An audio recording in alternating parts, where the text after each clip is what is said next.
pessoal, o último vídeo eu terminei com a constelação familiar.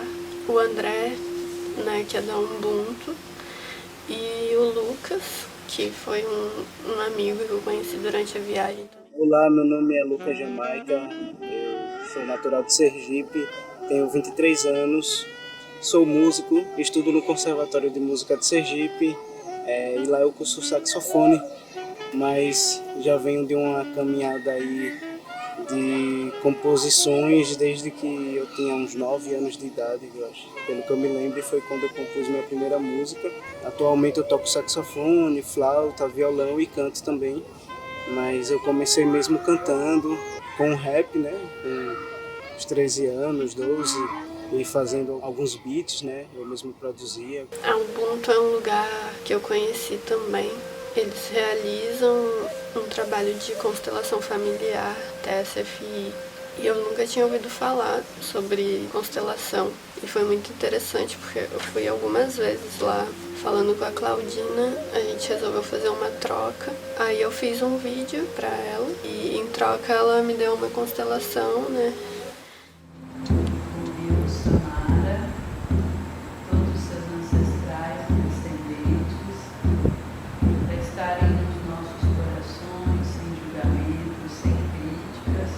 A gente primeiro trabalha como um psicodrama, né? A gente pede para que as pessoas se coloquem representando o cliente, representando às vezes o pai, a mãe ou simplesmente o sintoma, né? Então você vai ser um relacionamento entre elas duas. E aí a gente vai, a princípio, pesquisar, né? Esse sintoma tem a ver com o quê? Né? É uma história repetida no sistema, né? Será que o avô, o pai, o tataravô viveu aquilo? Né? Depois que a gente pesquisa, a gente vai sentir coisas, né? Porque como é tudo em tempo real, os representantes não conhecem o cliente, eles vão sentindo, vão trazendo frases e as emoções que o cliente já conhece, elas vão se estabelecer, elas vão chegar no campo também.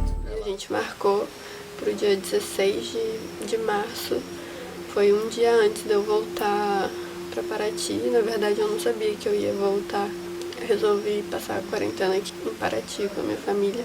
Eu acho que essa quarentena está sendo muito familiar mesmo, assim, tá nos aproximando bem mais, né, das nossas famílias, pelo menos as pessoas que eu tenho conversado. E por isso eu resolvi gravar esse vídeo aqui hoje na minha antiga casa, que hoje é a casa do meu irmão. Aqui foi o meu primeiro quarto, eu cresci aqui, passei a minha infância aqui nessa casa. E eu tô com os meus pais na outra casa. Desde que eu voltei tem sido muito mais intenso estar com eles. Quando a gente faz uma viagem dessa, a gente traz muitas mudanças na gente, né? E também é muito desafiador estar com esse contato, né, diariamente nessa quarentena, assim. E todos esses desafios, na verdade, são pro bem, né? Porque a gente vai observando padrões na gente que vem dos nossos pais, da nossa família. E isso que a constelação trata também, né? Muitas coisas que ficam na gente por gerações, assim, né? Que às vezes a gente não percebe. E eu resolvi constelar, no fim, a minha relação com a minha mãe. E foi interessante, porque eu cheguei nessa conclusão quando eu fui pra Olinda, na verdade. Eu fiquei uma semana em Olinda, na casa da Monique. E lá ela me levou na UNAT. A UNAT também é um lugar muito especial. E lá eu fiz uma terapia de traumatologia. E aí ele viu que tinha alguma coisa na relação da minha mãe para ser vista. E que só poderia ser com a constelação. E aí foi a confirmação para eu fazer. E eu fiz a constelação, foi maravilhoso. Foi no início da quarentena, quando eu tava começando a ouvir falar sobre o coronavírus e tudo mais. Eu fui com o Gabriel pra Ubuntu. E só tinha mais um casal lá e mais uma moça. E a gente revezou. Eu e o Gabriel, a gente fez a representação da moça, né, primeiro. e depois a gente trocou. Eles dois fizeram a representação da minha constelação. E foi muito interessante, porque nas outras constelações que eu fui, era bastante gente, assim. E esse foi um pouco mais intimista, né? Menos pessoas, foi muito intenso. Eu que nunca tinha ouvido falar de constelação, tava lá numa representação e é muito intenso, tá? No campo da pessoa também, porque você realmente sente como se fizesse parte mesmo de você. Muitas coisas pra mim fez sentido também. É uma conexão muito forte que se tem, né? Na primeira vez até que eu conheci a constelação que eu fui, uma moça falou que sentiu muita vontade de me chamar, mas como era a minha primeira vez, eu não podia ser chamada também, eu não ia saber muito como agir, né? Porque era a minha primeira vez, mas pra mim foi muito intenso mesmo, eu me senti muito no campo. Constelar essa relação com a minha mãe foi muito especial pra mim, porque eu pude ver alguns padrões, eu pude ver algumas coisas que já estavam acontecendo comigo que eu não entendia muito bem, saber lidar um pouco mais assim com ela, né?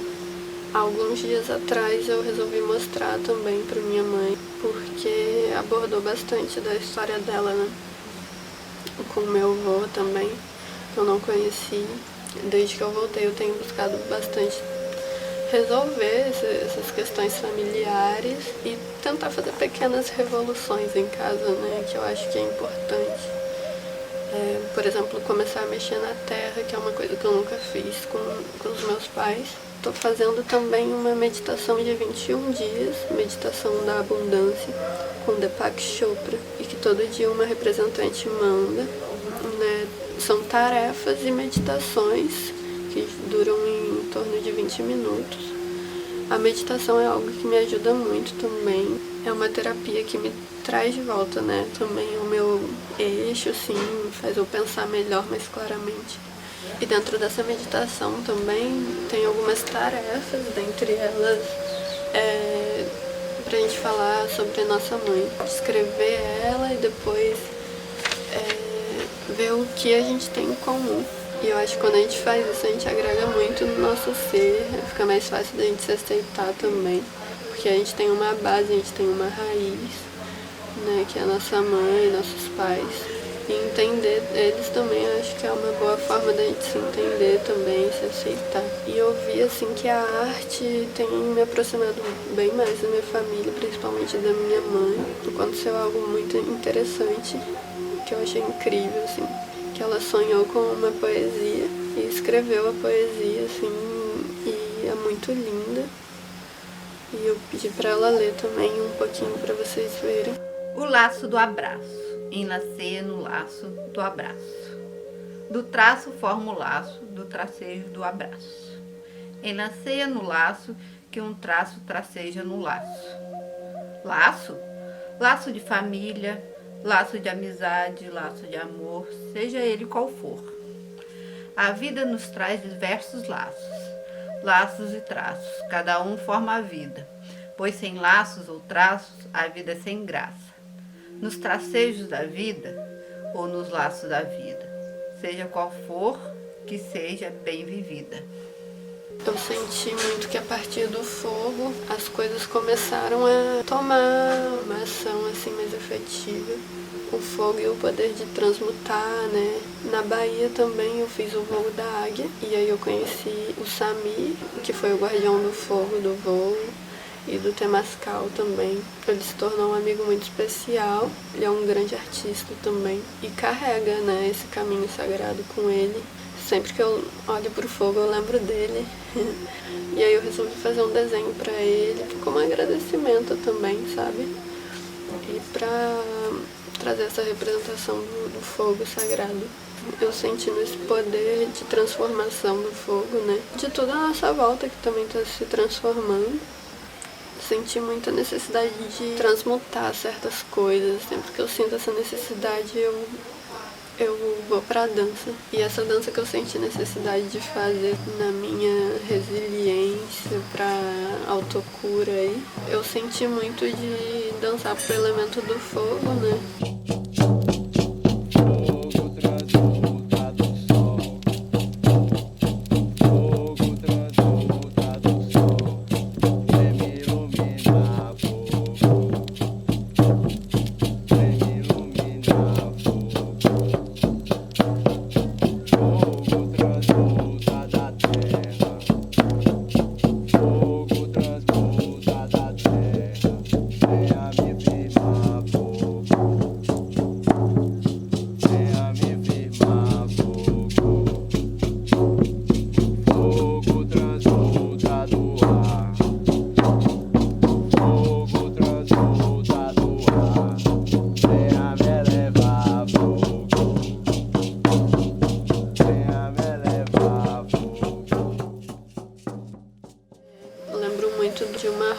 de sagrado que a gente fez no dia de finados, que a gente dançou para todos os elementos.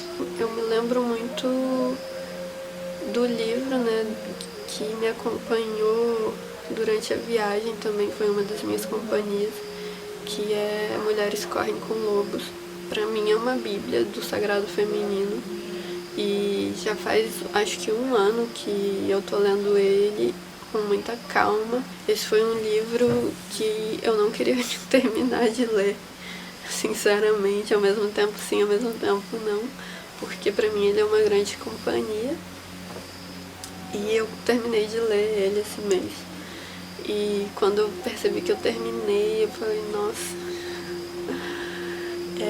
representou muito o início de um novo ciclo. Desapegar mesmo do antigo, né? Agradecer o que passou e dar boas-vindas às coisas novas que estão por vir. E tem um trecho do livro que eu queria muito ler, porque representa muito essa questão do sagrado feminino, que está muito na minha ideologia também. E eis que sonhamos. Sonhamos com o arquétipo da mulher selvagem. Sonhamos com a reunião. Nascemos e renascemos desses sonhos todos os dias e criamos a partir da sua energia o dia inteiro. Nascemos e renascemos noite após noite desse mesmo sonho selvagem e voltamos à luz do dia com o pelo áspero na mão, com as solas dos pés negras de terra molhada, com o cabelo cheirando a mar, a floresta ou a fogão de lenha. É vindo dessa terra que voltamos para as nossas roupas, nossas vidas do dia a dia. Instilamos o mundo selvagem no nosso trabalho, na criatividade, no mundo dos negócios, nas nossas decisões, na nossa arte, no trabalho para nossas mãos e do nosso coração, na nossa política, nos nossos planos, na vida familiar, na educação, na indústria, nas relações exteriores, nas liberdades, direitos e deveres. O feminino selvagem não é apenas sustentável em todos os mundos. Ele é o que sustenta todos os mundos. Vamos admitir, nós mulheres estamos construindo uma terra natal, cada uma com seu próprio lote de terra extraído de uma noite de sonhos, um dia de trabalho. Estamos espalhando essa terra em círculos cada vez mais amplos, bem devagar. Um dia ela será uma terra contínua, uma terra ressuscitada de volta dos mortos. Mundo de la Madre, a terra natal psíquica, que coexiste e é equivalente em todos os mundos. É um mundo feito da nossa vida, dos nossos gritos, do nosso riso, dos nossos ossos. É um mundo que vale a pena criar, no qual vale a pena viver. Um mundo em que predomina uma sanidade honesta e selvagem. Nessa questão das trocas também, eu apresentei para a Claudina um lunário, né, que eu e a Maria a gente fez, inclusive está à venda, R$30, nossa fonte de renda atual também. Quem quiser ajudar uma iniciativa feminina que nasceu do sagrado feminino também. O lunário não é só para mulheres, claro, como todos nós somos feitos de ciclos, né? Homens também podem colocar os seus ciclos lá e os seus sentimentos nas mandalas. São 13 mandalas lunares, né? Tem muitas poesias, muitas frases, alguns ensinamentos também e os desenhos meus e da Maria. E eu deixei com a Claudina os lunários lá na Ubuntu, para quem quiser que esteja em Salvador, né? Quiser pedir em Salvador também, tá lá. E fora isso a gente entrega, né, pelo correio. E conheçam também o canal de parto, né, que tá no Instagram, que é um projeto que dele nasceu o lunário. E esse canal também é bem inspirador, né, traz alguns ensinamentos da Maria mesmo, como doula, de cuidar um dos outros, né. E agora eu acho que é muito importante a gente cuidar um dos outros, por mais que seja a distância, assim. Mas esse cuidado não é só, né, no toque, mas muitas vezes no falar, no sentir. no se expressar, né?